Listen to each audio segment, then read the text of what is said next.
could say the performance is the moment when the performer, with his own idea, step in his own mental and physical construction in the front of the audience in particular time. You see, it's not a theater. Theater you repeat.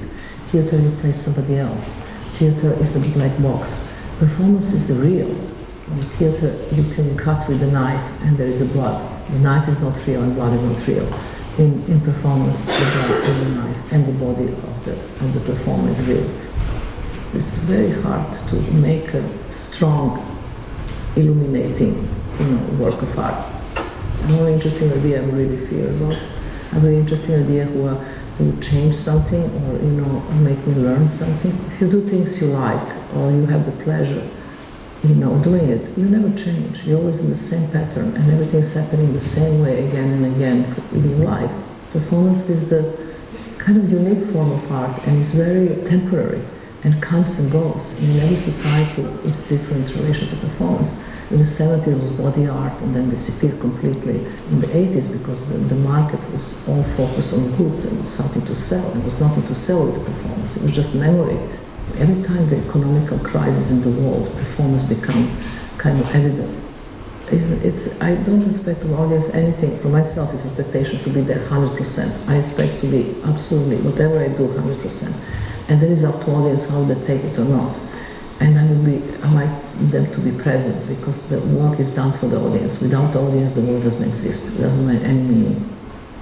But if the question is, what is art? Well, that should be easy enough, shouldn't it? Bill Geist must have thought so too, before he ran into the fellows he is about to take you to meet.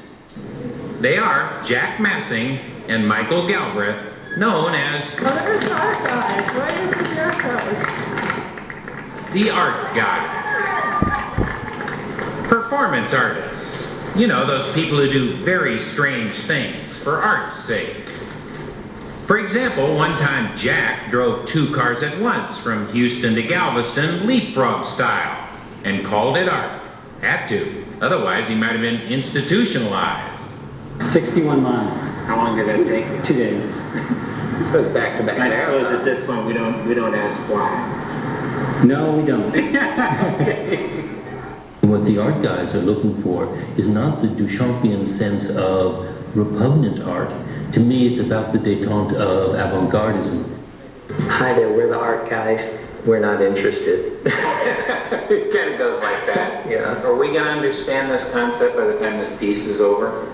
Yeah. Yeah. I would like to think so. We're going to try and figure out what you guys are up to. Do you understand it? Not completely. A lot of the stuff we do, we don't understand.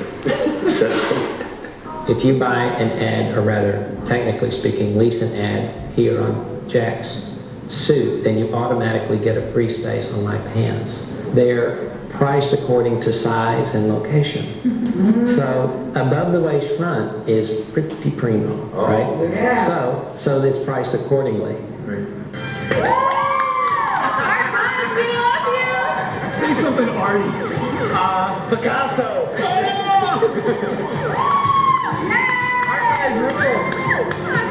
They're on their way to taking over the art world everywhere. Yes! Consumer culture, capitalist culture, corporate culture. That's what these guys are about. Great day for Freya. It's my third piece, and the piece before was with naked performer. For the next one, I knew I had to work on costumes. And so I started to think about it, and very fast I realized that the t-shirts were really the contemporary outfits. So, and also there are so many offers. I mean, so many different t-shirts, and of course those t-shirts are carrying an ideology. And so I started to make shopping, and I shopped for 3 months, and I bought like 300 t-shirts. And then I started to organize them, to put them in order, because I knew that the order will create a narrative. And so there could be like an actor saying a text, but instead it was like because my background is dance, so I wouldn't use text right away. Now I'm using text a lot, but at that time, so I was interested about the words. But of course, there are not so many. There's all the dictionaries. So you couldn't really. But that was the interesting thing is. When I start to work, I turn off all the lights and I turn on all the equipment, projectors, tape decks, electronics, and I just play.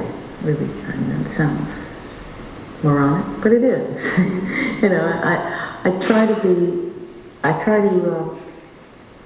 sometimes be extremely rigid I try to figure out what it is that I'm doing. And sometimes I try to be completely, innocent, you know. Just see what these things do and try anything. Or sometimes I try to make the dumbest work that I can think of. And that sometimes turns out to be the best. I start working with the body, and the moment I really don't like performance with my body, this experience changed everything. I could never get studio. To me, it was like impossible to. I hate studio to start with. Studio is the trap. A studio is the worst place the artist should never be. The art comes from life, not from studio.